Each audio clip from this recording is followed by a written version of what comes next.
Estimados profesionales en formación, bienvenidos. El día de hoy revisaremos el tema rangos de tolerancia de las especies. Para entender esta temática, debemos definir qué es un factor ambiental. Como podemos observar en esta gráfica, hay factores bióticos, factores abióticos, factores químicos que influyen en el desarrollo de las especies. Cuando un factor ambiental supera el límite, tanto mínimo o máximo para que una especie se desarrolle, esta no se adapta o se desarrolla adecuadamente. Al superar estos límites, por arriba o por abajo, la especie desaparece. Entre los factores esenciales tenemos los biológicos, es decir, las relaciones que hay entre las especies, los abióticos, como las precipitaciones, la temperatura, la heliofanía, la velocidad del viento, y los químicos, como la presencia de nutrientes en los suelos. Entre este límite mínimo y máximo existe una distancia que se denomina como rango de tolerancia. Como podemos observar en este gráfico, existe el rango de tolerancia versus el rendimiento. Existe un espacio que es el óptimo y los límites mínimo y máximo. Cuando una especie sobrepasa el óptimo, sobrepasa tanto el máximo como el mínimo, se ve afectada en su desarrollo. Podemos aquí observar en esta gráfica claramente que la intensidad del factor ecológico, en esta curva podemos observar que existe un espacio que es óptimo a lo que denominamos como zona óptima. Si hay una tendencia hacia el factor limitante mínimo o máximo, la especie es ausente o se presentan o surgen especies raras. Por poner un ejemplo, hablemos sobre las especies endémicas, que son aquellas que se desarrollan exclusivamente en esta zona del óptimo. Por ejemplo, el pH que contiene el suelo de una especie endémica arbórea es 7, neutralidad, pero la trasplantamos a esta planta a otra zona en la cual el pH del suelo es muy ácido, por ejemplo, pH 3, entraría a este mínimo de tolerancia y es posible que la planta no se adapte, no se desarrolle y tienda a morir. O con un pH 10, que es el máximo, como no está en su óptimo, también tendrá esa particularidad de no desarrollarse. En este contexto hay tipos de especies que se han adaptado según su rango de tolerancia. En este contexto tenemos dos tipos de especies. Primero, las especies conocidas como estenoicas y las especies eurioicas. ¿Qué es una especie estenoica? Se caracteriza porque son especies que tienen rangos estrechos de adaptabilidad.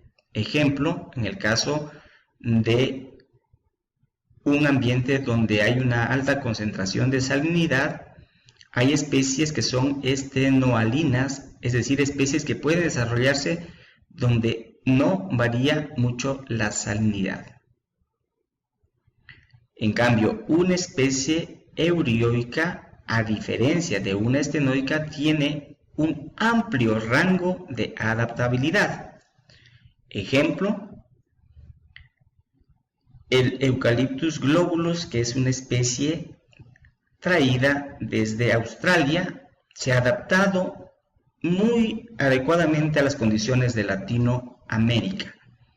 Pero, por ejemplo, si yo quiero llevar una especie nativa y que es estenoica a otras regiones, como por ejemplo un cedro, la cedrela odorata, la quiero llevar al África, esta no se adapta porque su rango de adaptabilidad es menor.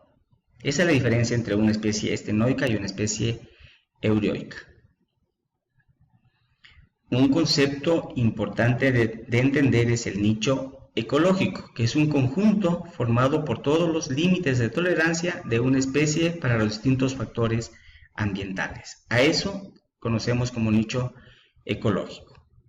Puede ocurrir que dos especies solapen o compartan en parte sus rangos de tolerancia, como podemos observar aquí. Tengo una especie, la especie 1, y la especie 2, en las cuales aquí están el máximo y el mínimo de esta especie, y aquí el mínimo y el máximo, pero existe una zona óptima en la cual las dos especies pueden coexistir. En este caso podrán coexistir y desarrollarse adecuadamente. Muchos de estos casos acontecen en los ecosistemas de nuestro país.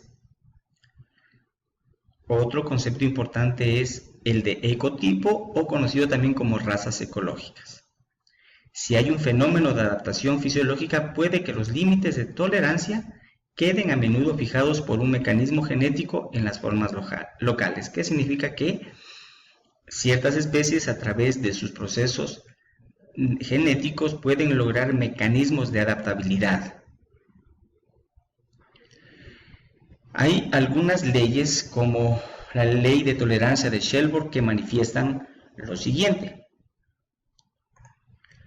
la existencia y prosperidad de un organismo depende del carácter completo de un conjunto de condiciones. Otro postulado de esta ley es: la ausencia de un organismo podrá ser debido primeramente a la deficiencia o al límite menor, o al exceso, límite máximo, cualitativos y más que todo cuantitativos con respecto a cualesquiera de los diversos factores que se acercarán a los límites de tolerancia de los organismos. Algunos principios de esta ley de tolerancia de Shelburne. En primer término, manifiesta que los organismos pueden tener un rango amplio de tolerancia para unos y otros factores y un rango estrecho para otros. Esto es evidente con las especies.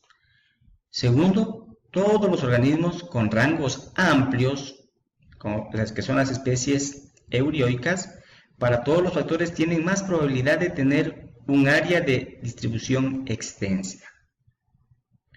Tercero, cuando las condiciones no son óptimas por algún factor, los límites de tolerancia para los demás factores pueden reducirse.